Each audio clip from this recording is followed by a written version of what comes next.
aujourd'hui, c'est le jour que je redoutais depuis des semaines. Faire le tour du monde sans prendre l'avion, c'est l'aventure folle dans laquelle on s'est embarqué avec mon copain. Moi c'est Mathilde, lui c'est Arnaud et en mai 2025, on a pris la route sans itinéraire, sans destination précise, sans liste de cases à cocher, ni de lieux à visiter, mais avec quelques objectifs en tête. Voyager sans nuire à l'environnement, prendre notre temps et surtout rencontrer les autres. Alors pour ça, on a pris nos sacs à dos, une tente, 7 pancartes et on a levé le pouce depuis Paris. Actuellement, on traverse l'Europe en direction de la Turquie pour atteindre l'Asie. On n'a aucune idée du chemin qu'on va emprunter pour y arriver. On fait du stop et on voit où ça nous mène. Parce que s'il y a bien une chose dont on est persuadé, c'est que les plus beaux instants arrivent là où on ne les attend pas et qu'ils peuvent naître n'importe où. Depuis notre départ, nous avons traversé la France, la Suisse, l'Italie, la Slovénie et la Croatie. Nous avions passé 6 semaines en tant que filles et garçons au pair dans une famille. Dans le dernier épisode, on avait profité de nos derniers instants sur l'île, ranger, nettoyer la maison de nos hôtes, puis passer notre dernière soirée entre l'excitation et la boule au ventre de repartir à l'aventure. Ça y est, la maison est verrouillée. On est en train de travailler là un petit peu avant de prendre la route parce qu'il faut que je termine le montage de la vidéo de demain parce qu'on est samedi. Et puis, dans très peu de temps, on va reprendre la route. Ça me fait trop bizarre de dire ça, mais on va reprendre le stop, 6 semaines après. C'est la fin d'un cycle. Quand on est parti de France le 9 mai 2025 pour commencer notre tour du monde en stop, j'aurais jamais imaginé qu'on vivrait tout ça en quelques mois. On a voyagé intensément et vécu beaucoup de premières fois. Nos premières nuits chez l'habitant, nos premières nuits en bivouac sauvage dans des endroits pas toujours très sexy, nos premières randos avec nos sacs de 18 kilos sur le dos et même notre premier voilier stop avec une classe de lycée. Mais voilà, après tout ça, on était épuisés. On avait besoin de prendre du recul, alors on s'est installé sur une petite île de Croatie où on est devenus filles et garçons au pair dans une famille. Tu vois cette sensation quand t'as l'impression d'être exactement où tu dois être? C'est ce que j'ai ressenti ici. Mais comme on dit, toutes les bonnes choses ont une fin. On ne sait toujours pas où on va, ni où on dort ce soir, ni encore même quand sera notre prochaine douche, mais ce qui est sûr, c'est qu'aujourd'hui marque la fin d'un premier chapitre. Le chapitre de nos premiers apprentissages, de la découverte de nous-mêmes dans l'inconfort le plus total. On connaît mieux nos limites et nos besoins. Et même si nos cœurs sont serrés, on a hâte de voir ce que la route nous réserve. Alors, on met nos sacs à dos et on fonce, malgré les émotions qui se mélangent. Tadam! On descend les marches pour la dernière fois. C'est 159 marches qui nous permettait d'aller dans notre maison de cœur. Au revoir la maison. On a oublié la poubelle. Allez, on y retourne. Elle est là. Elle n'attend qu'à être jetée. Allez. Cette fois, c'est la bonne. Nous voilà repartis avec nos 2 sacs à dos. On reprend le stop et la première voiture qui passe s'arrête. Elle nous dépose devant le ferry qui nous ramène au continent. On regarde l'île de Korčula s'éloigner et derrière nous, on laisse des souvenirs qui auront marqué un tournant dans notre voyage. Au revoir, Korčula. J'ai longtemps réfléchi aux émotions que je ressentirais ce matin, en quittant cet endroit où je me suis sentie si bien. Et étonnamment, malgré une légère nostalgie déjà présente, je me sens apaisée, impatiente de vivre la suite et prête à clôturer ce chapitre. Le ferry nous dépose à Orebić, un petit village charmant sur la côte. Et au lieu de se précipiter, on prend le temps de l'explorer.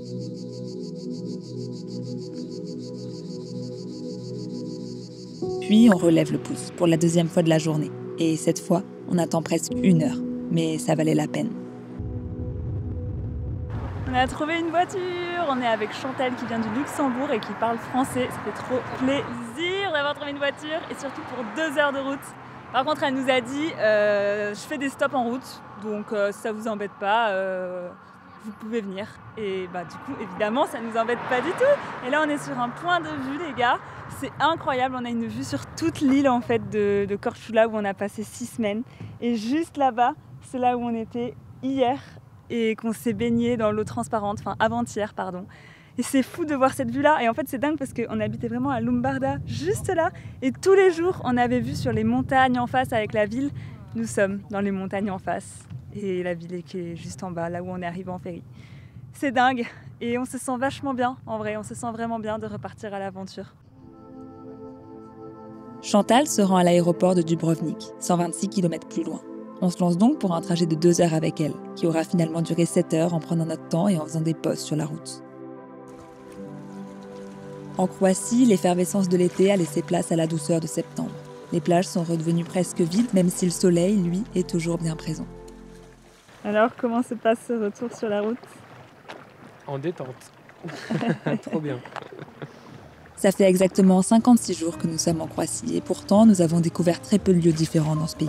Car nous avons privilégié la qualité à la quantité. Mais aujourd'hui, grâce à Chantal, on découvre un tas d'endroits qu'on ne soupçonnait même pas d'exister. Et c'est ça qu'on aime dans notre mode de voyage. Ne rien prévoir et découvrir le monde à travers les yeux de nos rencontres. On vient de faire un petit arrêt devant une immense muraille et en fait c'est un lieu que Chantal a adoré pendant ses vacances et elle voulait nous le faire découvrir, du coup elle nous a amenés ici. C'est trop gentil.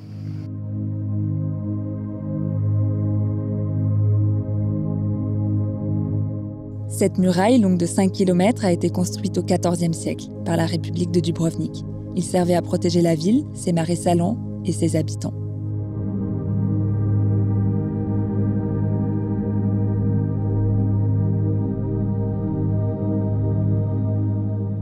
On a pris beaucoup de plaisir à observer cette muraille. Et ce qui rendait la découverte encore plus belle, c'est qu'on ne s'attendait pas du tout à trouver ça ici.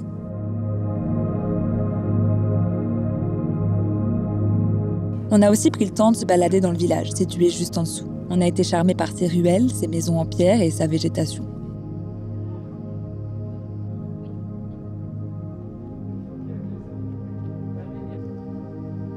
On prend le temps de s'imprégner de l'ambiance de cet endroit.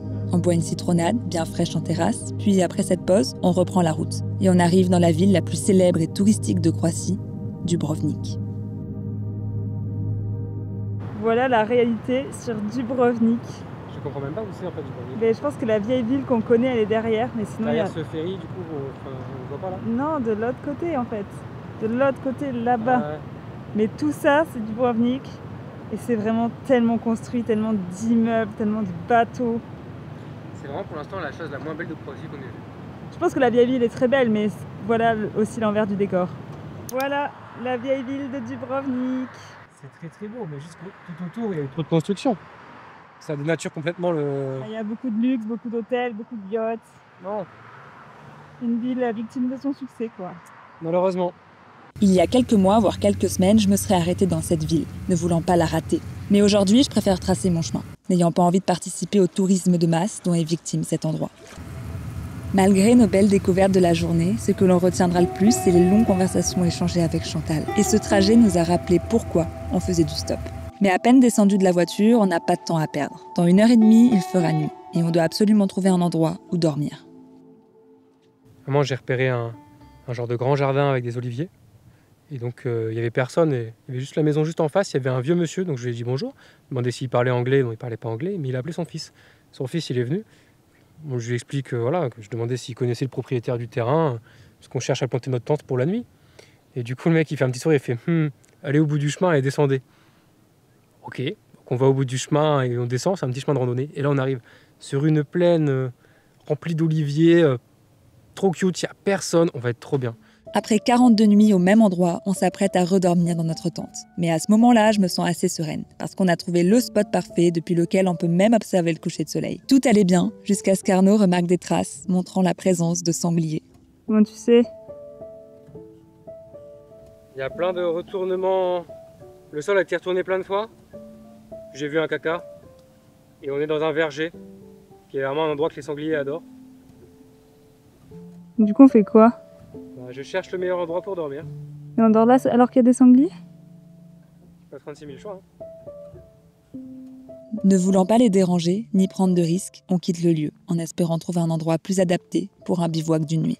Bon, on a peut-être trouvé un spot. C'est sûr que par terre, c'est très en pente quand même pour mettre une tente et c'est beaucoup de gravier, donc c'est pas ce qu'il y a de plus confortable. Mais au moins, il y a moins de risques d'animaux parce qu'on est dans les hauteurs, c'est très rocailleux, il n'y a pas de fruits ou de potentielles choses que les animaux pourraient venir manger. Donc je pense qu'on sera mieux. Arnaud est parti chercher s'il avait trouvé un endroit. Alors, t'as trouvé notre bonheur? C'est très comme ça, il n'y a pas d'endroit pour la tente. Ici, c'est à peu près plat, mais c'est du caillou. Ouais, non, mais là, c'est bien en vrai. C'est un peu en pente, mais... C'est finalement au sommet de la colline, près d'une petite centrale électrique, qu'on prévoit de passer la nuit. Être près des constructions humaines nous rassure toujours. Et ici, la présence d'animaux sauvages semble inexistante. On reprend nos habitudes comme si cette pause n'avait jamais eu lieu. On rallume le réchaud, on se refait des pâtes au pesto en regardant le coucher de soleil.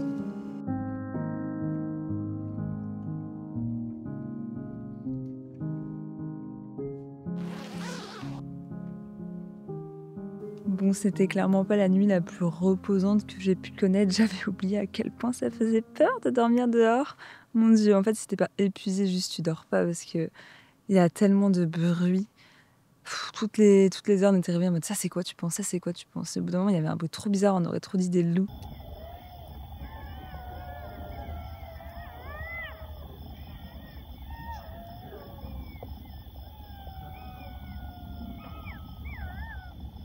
Arnaud me dit non mais c'est des huskies. D'où tu me sors cette information? T'es sûr que c'est pas des loups? Mais non, il n'y a pas de loups. En fait, je pense que c'était des oiseaux, mais en fait, il y a beaucoup d'oiseaux qui font des bruits terrifiants. Ok, pause. Après recherche, ce qu'on a entendu, c'était pas des oiseaux, mais des chacals dorés. Bon, c'est inoffensif pour l'homme, mais c'est quand même un peu terrifiant.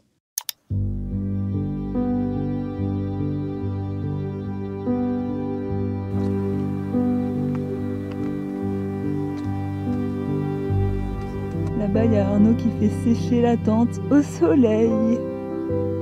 Et moi, pendant ce temps, je suis en train d'éditer la vidéo qui sort à 16h, sachant qu'il est 8h30, donc voilà, on est un peu en dernière minute là. Dès 8h30, on remet nos sacs à dos et on commence à marcher dans le but de rejoindre la nationale pour faire du stop. On décide de prendre un raccourci et je pense que ce chemin n'avait pas été emprunté depuis un long moment. Enfin, en tout cas, pas par des humains. Quoi? Serpent.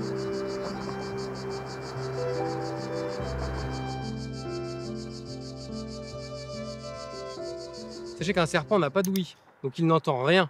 Le seul moyen de les faire partir, c'est de faire des vibrations. Donc soit vous prenez un gros bâton et vous tapez au sol, soit avec vos pieds, vous faites des gros coups dans le sol quand vous marchez pour leur faire comprendre que vous êtes là. Le serpent va entendre les vibrations et il va partir. On est en train d'essayer de rejoindre la route. Oh là là, mais c'est un peu risqué là.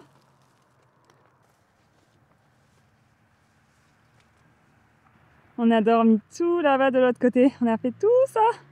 Et là, on va commencer le stop. Ce matin, on attend 1 heure et un couple d'Albanais s'arrête. Avec eux, on parcourt les 20 km qui nous séparent d'un nouveau pays. Devinez qui a laissé les passeports dans le sac alors qu'on passe une frontière?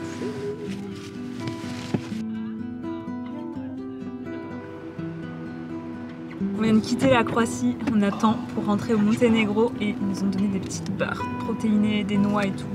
Trop gentil. Donc on attend. On attend une trentaine de minutes tous ensemble au poste de frontière. Et nous voilà arrivés dans le 5e pays de notre tour du monde en stop, le Monténégro.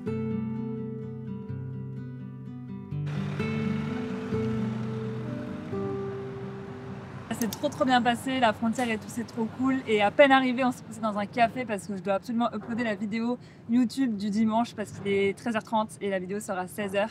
Et là, Arnaud, il est parti me chercher un bourrec au fromage, c'est une spécialité des Balkans. Bon, on en mange depuis la Slovénie en vrai et il est trop bon. Incroyable, c'est au fromage, c'est trop bon.